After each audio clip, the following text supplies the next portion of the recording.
Je m'appelle Pauline, j'ai fait des études d'ingénieur physicien à l'UC Louvain et aujourd'hui je suis ingénieur en R&D chez IBA. Je travaille dans l'unité d'IBA qui produit des cyclotrons pour la protonthérapie.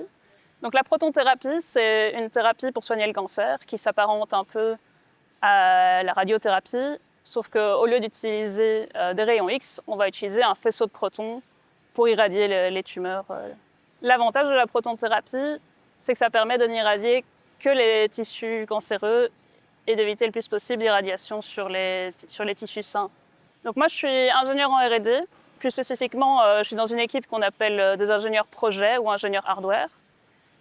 Donc ce sont des ingénieurs qui sont amenés à se spécialiser sur un sous-système en particulier des cyclotrons et mener des projets vraiment de recherche et développement. Donc ça peut être des améliorations du système ou designer des nouvelles pièces, pour des nouveaux cyclotrons ou pour des cyclotrons existants.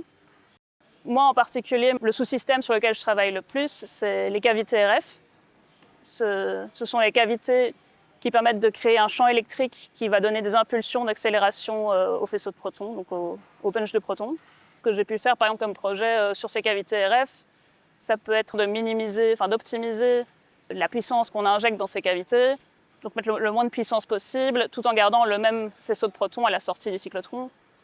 Ça permet non seulement de diminuer la consommation d'énergie, mais surtout c'est très important pour diminuer les irradiations à l'intérieur du cyclotron et donc augmenter la longévité des équipements qui sinon vont être assez souvent remplacés et endommagés.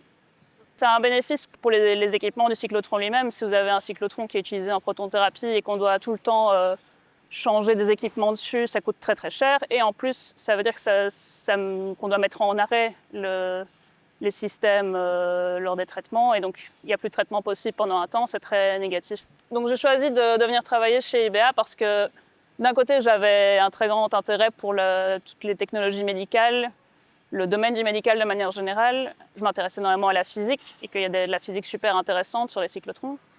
Et aussi parce que c'est une entreprise pour moi qui a vraiment des belles valeurs et qui apporte quelque chose de très positif dans le monde. Donc on a l'impression de participer vraiment à la lutte contre le cancer. Travailler sur ces technologies, je trouve ça hyper fascinant. Enfin voilà, moi j'ai la possibilité de travailler sur plein de projets très différents et c'est super intéressant d'un point de vue technologie, tout en étant vraiment très positif du point de vue de ce à quoi sert ce que je fais. J'ai commencé par faire des études en physique et puis je me suis rendu compte que j'avais vraiment envie de travailler sur des choses vraiment assez plus concrètes.